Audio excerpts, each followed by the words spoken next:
नमस्कार, आप देख रहे हैं न्यूज नेशन 81 और मैं हूं आपके साथ मानवी ठाकुर। चलिए रुख कर लेते हैं देश दुनिया की बड़ी खबरों की ओर।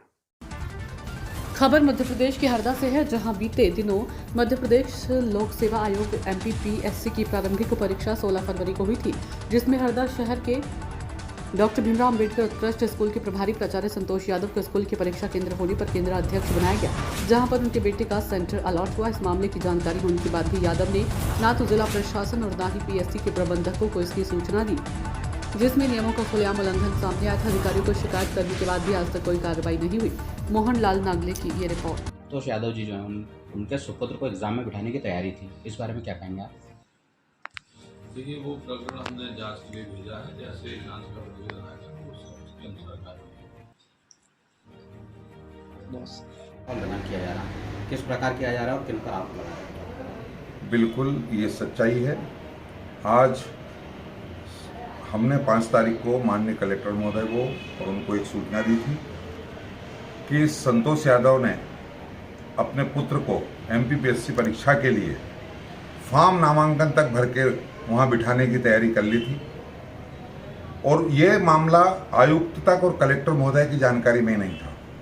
इतना बड़ा घोटाला ये है MPPSC परीक्षाओं में कि आदरणीय जो भी बच्चे आज गरीबों के बच्चे आज मेहनत करके उस मुकाम तक पहुंचते हैं, लेकिन उन लोगों का भविष्य के साथ तो ये अधिकारी खिलवाड़ करते हैं और उन लोगों को कभी गरीब बच्चों को मौका नहीं मिलता। और इस प्रकार के जो अधिकारी हैं ये हमेशा अपने बच्चों को कहीं ना कहीं सेटिंग करके और MPPSC में बिठाने के लिए ये कोशिश करते हैं।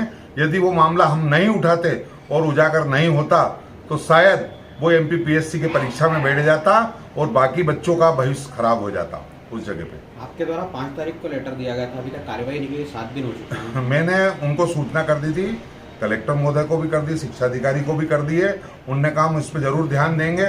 उसके बाद आज तक कोई अभी तक वहाँ से कोई प्रतिक्रिया नहीं हुई है। मैं इस मामले में अभी देखता हूँ क्या हुआ है, नहीं तो फिर मैं कलेक्टर महोदय से और अवगत कराऊंगा। वैसे आपके द्वारा एक लेटर जारी किया गया था, MPPSC परीक्षा में नियमों का उल्लंघन किया जा रहा है, किस प्रकार किया जा रहा है और किन पर आरोप लगा रहा है आपके द्वारा? बिल्कुल ये सच्चाई है। आज हमने 5 तारीख को माननीय कलेक्टर महोदय को और उनको एक सूचना दी थी कि संतोष यादव ने अपने पुत्र को MPPSC परीक्षा के लिए फॉर्म नामांकन तक भर के वहाँ बिठाने की तैयारी कर ली थी, और ये मामला आयुक्त तक और कलेक्टर महोदय की जानकारी में नहीं था।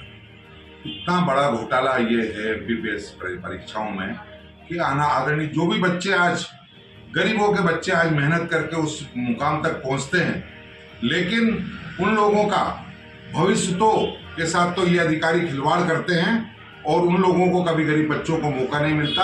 और इस प्रकार के जो अधिकारी हैं ये हमेशा अपने बच्चों को कहीं ना कहीं सेटिंग करके और MPPSC में बिठाने के लिए ये कोशिश करते हैं। यदि वो मामला हम नहीं उठाते और उजागर नहीं होता तो शायद वो MPPSC की परीक्षा में बैठ जाता और बाकी बच्चों का भविष्य खराब हो जाता उस जगह। आपके द्वारा 5 तारीख को लेटर दिया गया था, अभी तक कार्रवाई नहीं की, 7 दिन हो चुके हैं। मैंने उनको सूचना कर दी थी, कलेक्टर महोदय को भी कर दी, शिक्षा अधिकारी को भी कर दी है।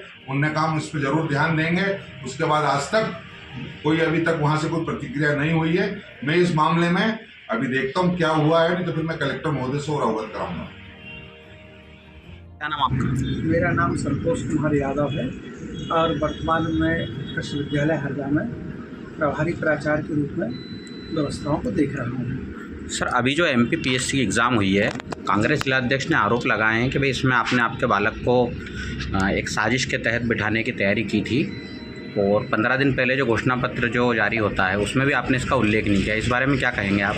मेरा बालक जो है बाजीराव कोचिंग क्लासेस दिल्ली से UPSC की तैयारी करता है, और मेरा बालक जो है इस परीक्षा में ना तो बैठने का इच्छुक है और ना ही इस प्रकार कोई एग्ज़ाम में सम्मिलित होना चाहता है।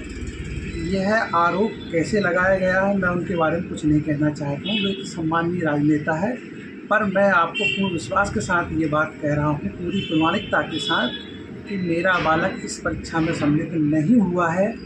आप चाहे तो इसका एक परीक्षण कर सकते हैं। इसका एक उपस्थिति पत्रक होता है, जो भी छात्र उपस्थित होता है उस छात्र का उपस्थिति पत्रक पर हस्ताक्षर होते हैं, इसलिए ये आरोप निराधार है।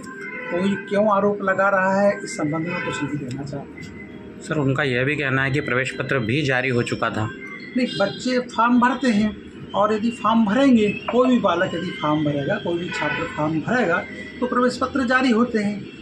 लेकिन जो घोषणा पत्र होता है उस घोषणा पत्र में स्पष्ट रूप से उल्लेख यह होता है कि क्या आपका कोई रिश्तेदार, आपका पुत्र, आपकी पुत्री परीक्षा में सम्मिलित हो रहा है। यदि सम्मिलित हो रहा है तो फिर आप जो है केंद्र अध्यक्ष अथवा वीक्षक अथवा परीक्षा से संबंधित किसी भी दायित्व का निर्वहन नहीं कर सकते। और यह केवल एक पीएससी के लिए नहीं, बल्कि चाहे माध्यमिक शिक्षा मंडल बोर्ड का एग्ज़ाम हो या अन्य कोई भी एग्ज़ाम हो, उस एग्ज़ाम की पहली शर्त यही होती है कि आपका कोई रिश्तेदार, आपका कोई पुत्र पुत्री उस परीक्षा में सम्मिलित तो नहीं हो रहा है।